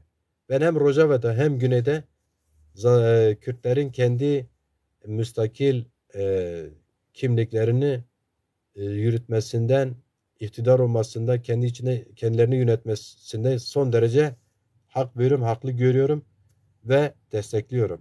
Ama bir gerçeği de ifade edeyim. Buralarda Zazalara yer yok. Zazalar buralarda ancak destirme olur. Yokturlar yani. Dolayısıyla bu gerçeği de ifade etmek zorundayız. Kalın sağlıkla bu monu veşit. Şima pirupiya veşu varıp şima piyer bücü bi zon xwe, bi şar xwe, bi milletê xwe. O şiyar bin, heşyar bin, heya bin, çim xwe akin, akıl, çimon akıl xwe akin yani. Çimon akıl xwe. Yo beni tefekkür bikin. Vajen ya mutlaka te çi isma dahana boncura hey raşteni çiyon çiye yani. Yo beni avkede. Mesela zaf neyla çon hep sarzon derek meden mesela işte penit kalkın Ya von işte tor devlet ra ona bu ona şu.